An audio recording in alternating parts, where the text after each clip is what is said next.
শ্রাবণ সংক্রান্তি এলেই বাংলার ঘরে ঘরে উচ্চারিত হয় এক নাম, মা মনসা।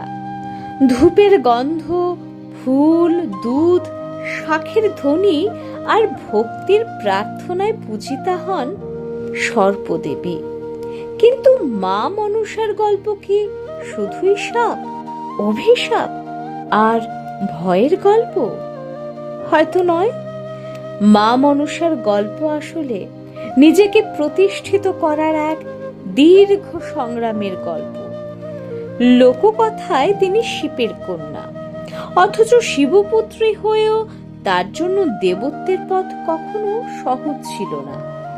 তাকে নিজের শক্তি, তপস্যা ও যোগ্যতার মধ্য দিয়ে নিজের পরিচয় তৈরি করতে হয়েছে। এমনকি তার জীবনে এসেছে অবহেলা, অপমান, বিরোধ আর যন্ত্রণা।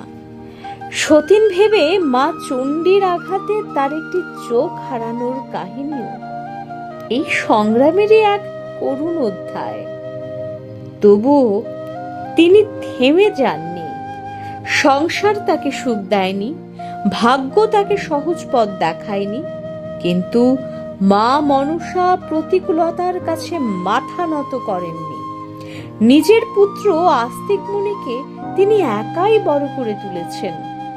আজকের ভাষায় হয়তো আমরা তাকে বলতাম একজন একলা মা, যিনি নিজের শক্তিতে সন্তানকে মানুষ করেছেন। আর এখানেই মা মনসার গল্প পৌরাণিক কাহিনী ছাড়িয়ে আমাদের জীবনের সঙ্গে মিশে যায়।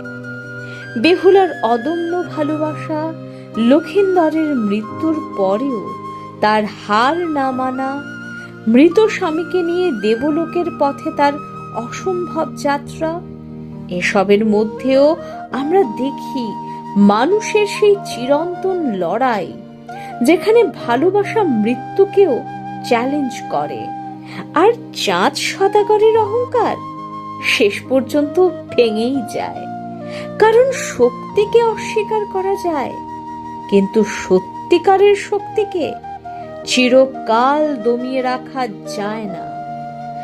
তাই মা মনসাকে শুধু ভয়ের দেবী হিসেবে দেখলে তার গল্পের সবচেয়ে বড় অংশটাই হয়তো আমরা হারিয়ে ফেলি। মা মনসা সেই নারীর প্রতিচ্ছবি, যিনি বারবার আঘাত পেয়েও উঠে দাঁড়ান। সেই মায়ের প্রতিচ্ছবি, যিনি একা সন্তানকে আগলে রাখেন। সেই মানুষের প্রতিচ্ছবি, যিনি অবহেলিত হয়েও নিজের মর্যাদা হারান না। জীবনে এমন অনেক সময় আসে যখন পাশে কেউ থাকে না। প্রতিশ্রুতি দেওয়া মানুষ কথা রাখে না, আপনজন দূরে সরে যায়, আর কঠিন পরীক্ষার সামনে দাঁড়িয়ে মনে হয় এই পথটা বুঝি একাই পাড়ি দিতে হবে। সেই একাকিত্বের মধ্যেই যেন মা মনসার শক্তিকে অনুভব করা যায়।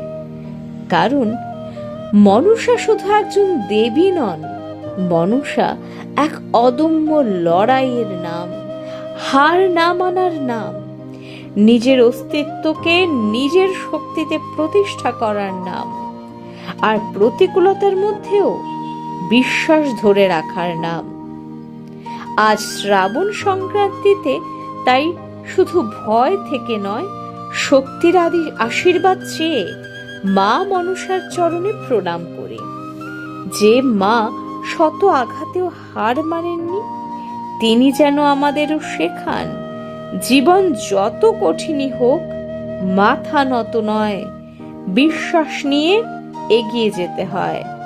জয় মা মনসা, জয় মা।